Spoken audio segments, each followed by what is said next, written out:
Hey, what's up guys? Welcome back to my channel. So this time I'm going to do something a little bit different. Instead of doing a lock tutorial or doing like a hairstyle tutorial or facials or all the other stuff you guys see from me, I just want to do a kind of like a tag video. And I wasn't tagged in it by anybody, but I was inspired to do it.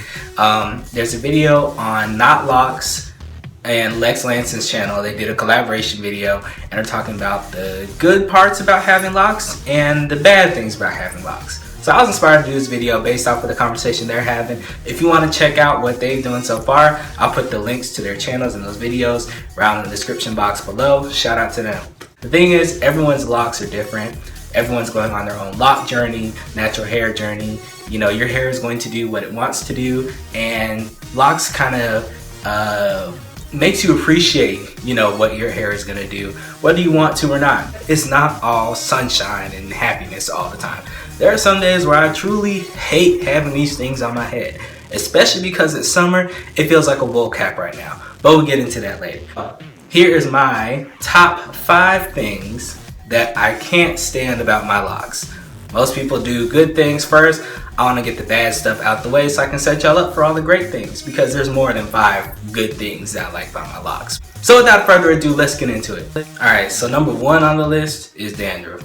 I've always had like a really oily scalp and everything like that, and it just seems like these just amplify it because I can't get into my scalp like I really want to. I wash my hair like maybe every 2 weeks because washing it once a week is a little too often for me. My hair doesn't get that dirty, but it just, I have a lot of oil buildup and I don't really even use a lot of products in my hair because of that reason. But it just ends up giving me a whole bunch of dandruff, and it's just really itchy and flaky sometimes, and yeah, I hate that part. I can't get to it like I want to. Whatever. Number 2. So the second thing is that I have a lot of loose hairs in here. So I'm gonna get close if y'all can see all that fuzziness. And this is probably because I haven't had a retwist in about a month also, but it doesn't take long to get back to this point as well. I'm probably like a 4A, to be honest. So like, yeah, between like a 3C and a 4A, that's my curl pattern. So I have a lot of loose hairs because my hair is really curly, and so it's just really fuzzy. And even though it forms a nice lock, it just still has a lot of fuzz on the end of it, and I really don't like that look too much. I'd rather them be like, you know, really nice and palm rolled and just, you know, straight together. But it is what it is, I guess. Number 3, because I've got all that loose hair and everything, I have really scraggly ends. I try and get them cut as often as I can, but as you can see, not all of them. Like this one right here. See all that loose hair right up in there? There you go. You see it right up in there. So like, because my hair is really curly, you know, it just curls up at the end and everything. I've been told I'm not supposed to cut that, or I'm not supposed to like pull it, because I get like the little curly little hair balls sometimes, and I pull them out sometimes. So other times I get them cut, but you know, I've heard I'm not supposed to do that, but I don't really know. But I wish that my ends kind of had like that nice polished sealed look on the end of them, instead of just, you know, the fuzzies and the little scraggly hairs and everything like that. And this one isn't really even that bad, but for me it is. I have to retwist pretty often.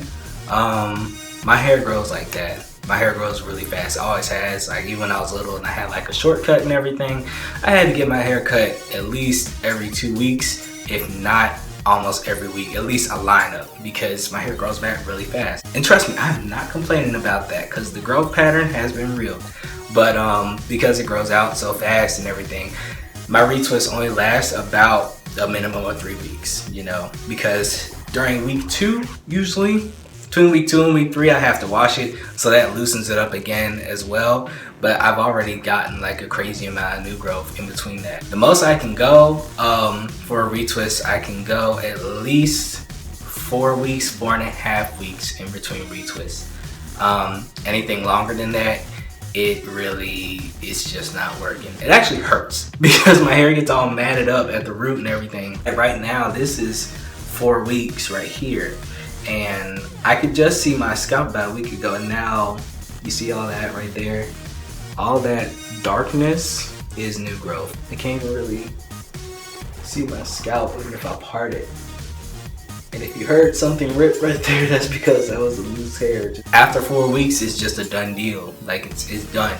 I can't even do it that long. I went 6 weeks one time and it was the worst thing I've ever done in my life. I'll never do it again because it hurts so bad when he retwisted it. And I tried to pull them apart myself with my hair because it's so curly. It just curls up on itself and just does whatever. So that's that. And finally, number 5. I can't keep a style in my head for a long time at all. And when I say a style, I mean like after I've gotten a retwist, like if I want to get like 2-string twists, or if I get the braids like you guys have seen me wear sometimes, you know, or even when I curl it myself, you know, I can only keep those styles in for about a week, maybe 2 weeks. I think that's mainly a me thing. That's not really necessarily a thing about my hair. I think that's more me myself, because like when I get braids and everything like that, there's usually a lot of pins involved because my hair is so thick. Because my hair is so thick, I have to have a lot of pins involved just to keep everything together. And I've gotten used to having that, and you know, my stylist usually places them really well so it doesn't hurt or anything. But after a while, like, I'm tired of not being able to feel my scalp all the way and be able to get in there and scratch and do all that other stuff. So I usually end up taking it out without 2 weeks. I've tried to get better at it, to at least give myself a good 3 weeks of a style if I can. So if it's a braided style, I'm like, okay, I'm gonna rock this for at least 3 weeks, or at least until wash day. Then I'm gonna take it out and then wash it and do whatever I need to do. Even then, I'm trying to just like get used to just wearing my hair straight. You know, I mean, it doesn't look bad straight or anything, but yeah, but I think I like it a lot better when it's curly and it's got like all this new growth, because it just makes it really full and really big and it looks like a lion's mane. That's kind of what I'm going for. That's it, you guys. There you have it. Those are my top 5 things I don't necessarily like about my locks. So my top 5 things I don't like about my locks. Everyone's got some, you know, give or take, but it all comes with the territory. So let me know what you guys don't like about your hair. Is it the color? Is it the texture? What is it? Just let me know some of your hair don'ts, and we'll talk about it next week. So be tuned next week. There's a part 2 of this video coming up. It's gonna be talking about what I love about my hair, because if you don't love yourself, who else gonna love you? That's what it is. All right, guys, until next time, I'll see y'all later. Peace out.